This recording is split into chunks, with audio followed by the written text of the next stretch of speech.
ہندوستان اور پاکستان نے control line کے ساتھ اور اس سے متصل سبھی سیکٹروں میں جنگ بندی اور دیگر سمجھوتوں پر عمل کرنے سے اتفاق کیا ہے۔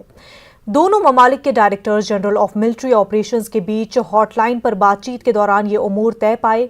یاد رہے کہ سن 2003 سے ہندوستان اور پاکستان کے بیچ کنٹرول لائن پر جنگ بندی نافذ ہے، لیکن پاکستان اس معاہدے کی خلاف ورزی کرتا رہا ہے۔ دیکھیے رپورٹ۔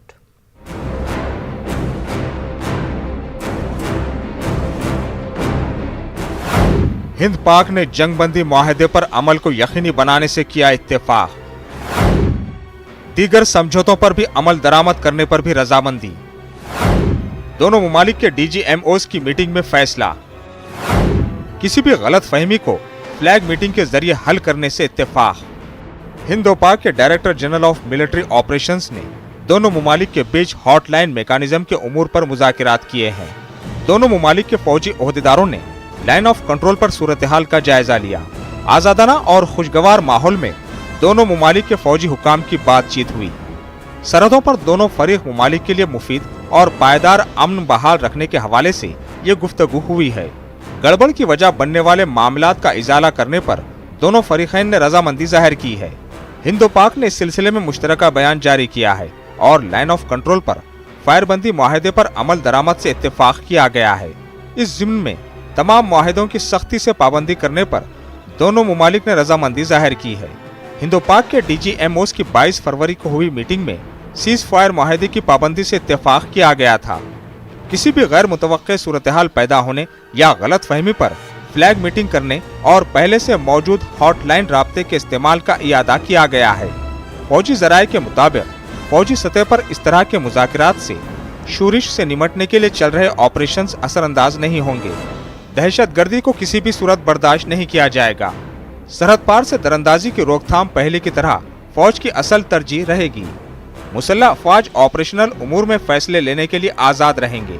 فوجی ذرائع نے واضح کر دیا ہے کہ اس بات چیت کے بعد ایل او سی پر تعینات افواج میں کسی قسم کی تخفیف کرنے کی کوئی تجویز نہیں ہے۔ افواج کسی بھی طرح کی صورتحال کے لیے تیار رہیں گی۔ Bureau report, news 18 Urdu.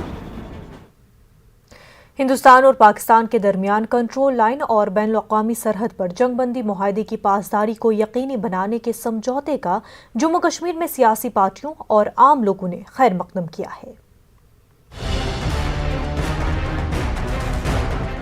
National Conference, Congress, B J P اور پی ڈی پی سمیت دیگر پارٹیوں نے ہندوستان اور پاکستان کے درمیان کنٹرول لائن اور بین الاقوامی سرحد پر جنگ بندی معاہدے کی پاسداری کو یقینی بنانے کے سمجھوتے کا خیر مقدم کیا ہے۔ پی ڈی پی صدر محبوبہ مفتی نے ٹویٹ کرتے ہوئے اسے ایک بڑا اور خوشائند قدم قرار دیا ہے۔ اپنے ٹویٹ میں محبوبہ مفتی نے لکھا ہے کہ جموں کشمیر اور سرحد کے آر پار تشدد اور خون خرابہ روکنے کے لیے بات چیت ہی ایک واحد راستہ ہے۔ جموں کشمیر نیشنل کانفرنس نے اس اقدام کا خیر مقدم کرتے ہوئے امید ظاہر کی ہے کہ اس سمجھوتے کو مینو عین عمل میں لایا جائے۔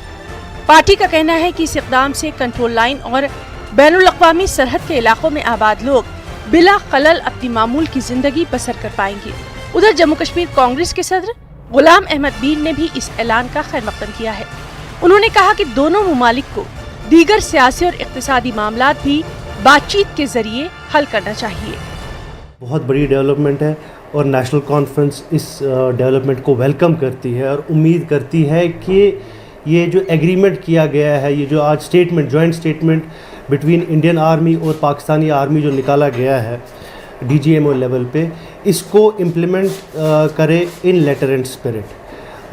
نیشنل کانفرنس ہمیشہ سے اسٹرانگ ووٹری رہی ہے اس چیز کی کہ دونوں ممالک ہندوستان اور پاکستان جو ہے آپس میں بیٹھے اور جتنے بھی مسائل ہیں وہ بات چیت سے حل ہوں۔ اس سٹیپ کو ویلکم کرتے ہیں، اس کی تائید کرتے ہیں کیونکہ ہم بحیثیت ایک پارٹی ہمیشہ سے یہ کہتے آ رہے ہیں کہ جموں کشمیر میں امن کے لیے، دونوں ملکوں میں امن کے لیے، پورے سب کانٹیننٹ میں امن کے لیے یہ بہت ضروری ہے کہ دونوں ملک آپس میں दोस्ताना माहौल में रहें, अच्छे पड़ोसियों की तरह रहें और आपस में जो तलखियाँ हैं उनको दूर किया जाए। सारे लोग वेलकम ही करेंगे अगर मिलिट्री लेवल पर सीज फायर इम्प्लीमेंट करने की बात हुई, मगर इसके साथ साथ दोनों मुल्कों के जो सियासी या इक्तिसादी मामला थे उन मामला को भी लेकर इंडिया और पाकिस्तान को एक प्लेटफार्म क्रिएट करना चाहिए और उन मामलों को भी एमिकेबली डिस्कस करना चाहिए, हल करना चाहिए, ताकि दोनों खित्तों के लोग अमन से जिएं।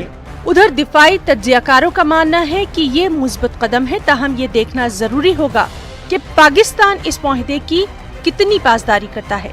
दिफाई तज्जिया निगार ब्रिगेडियर रिटायर्ड डैनियल गुप्ता का कहना है कि कंट्रोल लाइन और बैनुल अक़वामी सरहद के आसपास रहने वाले लोगों के लिए ये किसी तोहफे से कम नहीं, जो कि पाकिस्तान की बिला इश्तियाल गोलीबारी से मुतासिर रहे हैं। भारत और पाकिस्तान की फौजों के डीजीएमओस के बीच में सीज फायर का जो समझौता हुआ है वो एक वेलकम डिसीजन है, लेकिन एक बात बिल्कुल सच मान के चलनी पड़ेगी और वो ये है कि पाकिस्तान अभी भी आतंकवाद को अपनी स्टेट पॉलिसी मानता है। पाकिस्तान ने आतंकवाद को त्यागा नहीं है। जब तक पाकिस्तान आतंकवाद को त्यागता नहीं है तब तक पाकिस्तान पर भरोसा नहीं किया जा सकता है। उधर कंट्रोल लाइन के मुत्तसिल इलाकों में आबाद लोगों ने इसे एक मुस्बत तब्दीली से ताबीर किया। लोगों का मानना है कि उनके इलाकों में पाकिस्तान की बार बार गोलीबारी से हमेशा उन पर खतरे के बादल मंडराते रहते थे, जिसकी वजह से उन्हें रोजमर्रा के कामकाज में काफी दिक्कतों का सामना करना पड़ रहा था। ये हमारा एक बहुत पेंडिंग डिमांड थी, बहुत पुरानी डिमांड थी। हम चाहते थे कि इनके दरमियान सीज फायर रहे। ये एक सबके लिए परेशानी बनी हुई थी, तो अल्लाह का शुक्र है कि ये इस चीज़ पर कुछ मायदा तय पाया है। हम खुश हैं इस वजह से कि रात दो हुकूमतों, दो मुल्कों के दरमियान जो ये वादा हुआ है, ये बहुत अच्छी बात है। घर तबाह हो जाते थे, लोगों का माली और जानी नुकसान होता था। अब हमें उम्मीद है कि लोग अपना काम कर पाएंगे, बच्चे स्कूल जा पाएंगे और हमारी गवर्नमेंट ऑफ इंडिया से यही अपील होगी कि इस माहदे को आगे बढ़ाया जाए और इसका कोई परमानेंट सोल्यूशन निकाला जाए। फायरिंग से बहुत ही नुकसान होता था हमारा, जानी माली, और हमारे बच्चों का भी मुस्तकबिल बहुत ही यानी बहुत अंधेरे में था। निश्चित तौर पे ये ऐसा हो कि दोनों मुल्क आपस में बाहम इत्तेफाक से रहें और ताकि ये बॉर्डर के इस तरफ के भी उस तरफ के लोग भी जो हैं वो चैन सुकून का सांस ले सकें। सरहदी अवाम अब इस बात के इंतजार में है कि पाकिस्तान के कौल व फेल में तजाद देखने को न मिले। Bureau report, news 18 Urdu. Farooq Abdullah ने हालात मामूल पर लाने के लिए मजीद इक़दाम करने की ज़रूरत पर जोर दिया। उन्होंने कहा कि जंग का खदशा ख़त्म हो गया है, लेकिन मजीद मुज़ाकरात ज़रूरी है। फारूक अब्दुल्ला के मुताबिक 5 अगस्त 2019 के बाद भी दहशतगर्दी ख़त्म नहीं हुई। उधर डीलिमिटेशन के लिए होने वाली आइंदा मीटिंगों से भी दूर रहने की उन्होंने बात कही है। इंडिया पाकिस्तान के बीच में एक बड़ी डेवलपमेंट हुई है, जहां पर एलओसी पर सीज फायर को फिर से बहाल करने को लेकर फैसला लिया गया है दोनों डीजीएमओस के बीच में। हमारे साथ बात करने के लिए जम्मू कश्मीर के पूर्व मुख्यमंत्री डॉक्टर फारूक अब्दुल्ला साहब हैं। फारूक साहब, ये बताइए इस डेवलपमेंट को कैसे देखते हैं कि सीमा पर अब सीज फायर बहाल होगा और गोली नहीं चलेगी? मैं समझता हूँ ये बहुत ही अहम कदम है। ये पहले भी उठाया गया था, वाजपेयी जी जब वज़ीर आज़म थे और हमारे बॉर्डर्स साइलेंट हो गए थे। लोग बाग बॉर्डर पे अपनी फसल उगा सकते थे, आराम से अपने मवेशी वगैरह फेर सकते थे, स्कूल चल सकते थे। फिर ये जो दौर गुज़रा इसमें बड़ी बर्बादी हो गई, कई लोग मारे गए, नुकसान बहुत हुआ। मैं समझता हूँ दोनों तरफ हुआ है, मगर अच्छी बात हुई है कि अकल दोनों तरफ से आई है कि इसको बंद करना ज़रूरी है अगर हमने आगे चलना है। और ये कदम मैं समझता हूँ दोनों मुल्कों के लिए बहुत ही बड़ा कदम है और उम्मीद करता हूँ कि ये कदम जब उठाया गया है अब अगले कदम भी उठाने चाहिए नॉर्मल सी लाने के लिए दोनों मुल्कों में। क्योंकि मुझे याद है कि वाजपेयी जी जब टंगधार आए थे उन्होंने कहा था कि दोस्त बदलाए जा सकते हैं मगर पड़ोसी बदलाए नहीं जा सकते। या तो हम दोस्ती में रहेंगे और तरक्की करेंगे या हम दुश्मनी में रहेंगे और दोनों की तरक्की सुस्त हो जाएगी। शुक्र है खुदा का कि आज दोनों मुल्कों में यह अक्ल आ रही है कि हमें दोस्ती की तरफ बढ़ना चाहिए और रास्ता निकालना चाहिए अमन लाने के लिए, तरक्की लाने के लिए। क्योंकि देखिए कोविड ने भी हमें मार डाला है, दुनिया की हालत बहुत ख़राब है, गरीब गरीब से गरीब हो रहा है और मुल्क की तरक्कियां कम हो रही हैं। इसलिए दोनों मुल्कों में, क्योंकि अब दुनिया बहुत छोटी हो गई है और दोनों मुल्कों को जितना ये करीब आएंगे उतना ही मैं समझता हूँ हमें फ़ायदा होगा, उनको भी फ़ायदा होगा, हमें भी फ़ायदा होगा। लेकिन इसी बीच जिस तरह के हमले होते आए हैं, चाहे उरी की बात करें, पठानकोट हमला हुआ, पुलवामा हमला हुआ, तो ऐसे में जिस तरह के हमले वहाँ हो रहे थे पहले भी और आतंकवाद आज भी जारी है कश्मीर में, तो ऐसे में कितना ट्रस्ट किया जा सकता है पाकिस्तान पर बातचीत को आगे बढ़ाने के लिए, पीस प्रोसेस दोबारा शुरू करने के लिए? देखिए अगर हम शक पे रहे तो फिर कोई कदम उठाया नहीं जा सकता। हमें अगर आगे कदम उठाना है तो हमें दोनों को ये सोचना है कि भाई अगर हमने कदम उठाना तो एक ईमानदारी से कदम उठाना है, इसमें बेईमानी का कदम नहीं होना चाहिए। जैसे मैंने आज जनरल साहब को सुना है इंडो चाइना के जो विड्रॉल पे है, वो तो आज भी समझते हैं कि अभी भी बहुत मैदान तय करना है। तो इसलिए हमें भी ये सोचना चाहिए कि साहब हमें जितनी सरहदें हमारी आराम से होंगी, सब मुल्कों के साथ हम आगे बढ़ सकते हैं। और ये ज़रूर है कि शक की नज़र तो हर जगह होगी, उनको भी शक होगा, हमें भी शक है, मगर अगर हम शक पे रहेंगे तो फिर आगे नहीं बढ़ सकते। हाल ही में जम्मू कश्मीर मैजर्स गए थे, 4G वहाँ बहाल हुआ, DDC चुनाव हुए, अब 5 अगस्त के बाद आपको लगता है कि वहाँ माहौल कश्मीर में सुधर रहा है, बदल रहा है? नहीं, बदल नहीं रहा है, ये गलत फहमी है आपको। ये कहना कि सुधर रहा है, वो सुधरेगा तब जब ये लोग दिलों की ख्वाहिश को पूरा करने की कोशिश करेंगे। अगर ये समझते हैं कि फ़ौज से, पुलिस से और इससे ये ठीक होगा, नहीं हो सकता।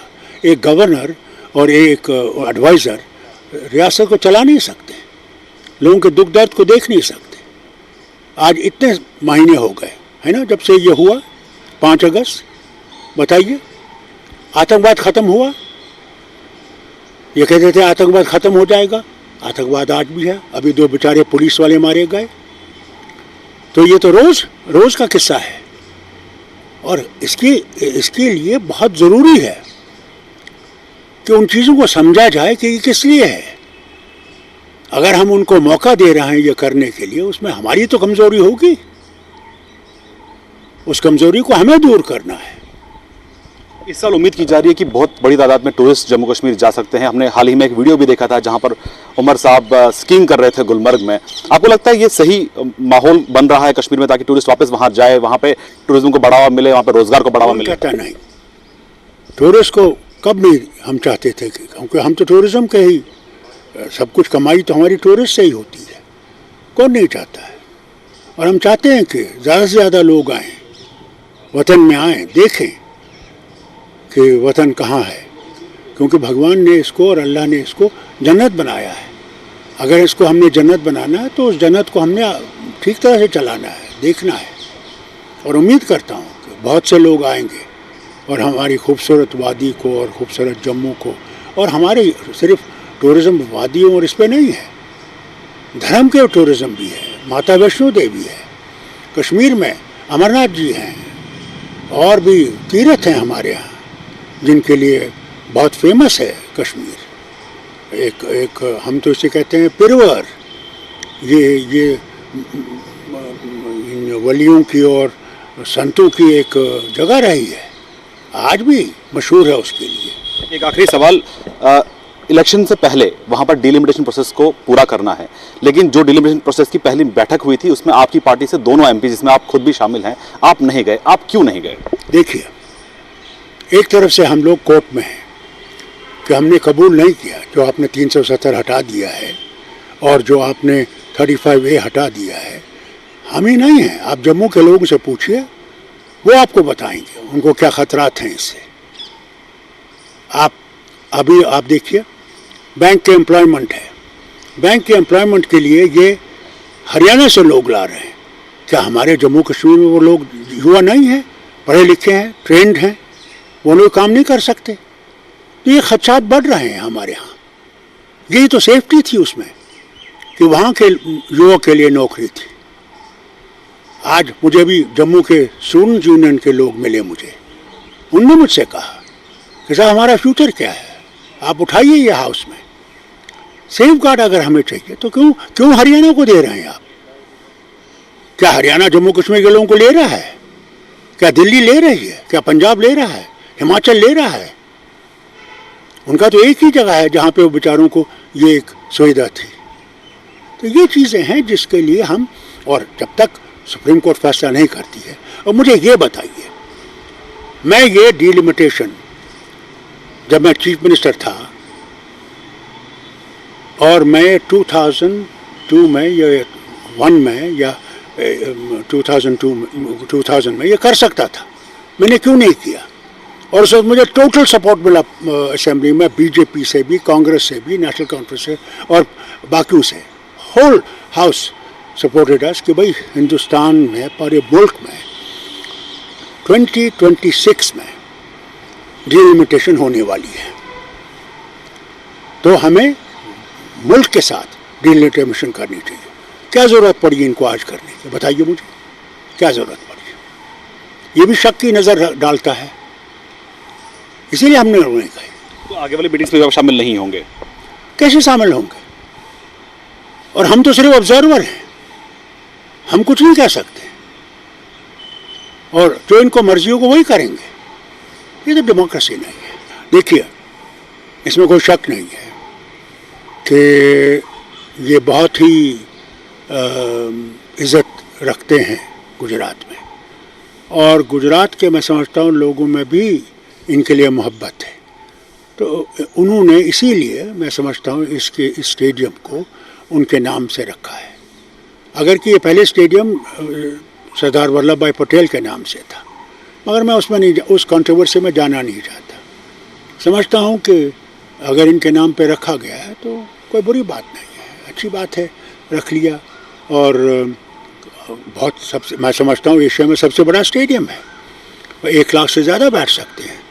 अल्लाह करे कि भाई कोरोना वायरस ख़त्म हो जाए तो हम भी उस स्टेडियम में बैठ के कोई मैच देख सकें। हमसे बात करने के बहुत बहुत शुक्रिया। तो ये थे डॉक्टर फारूक अब्दुल्ला, कैमरामैन जगदीश के साथ शैलेंद्र वांगू, न्यूज़ 18 नेटवर्क, नई दिल्ली। नाज़रीन, वक्त हो गया एक छोटे से ब्रेक का।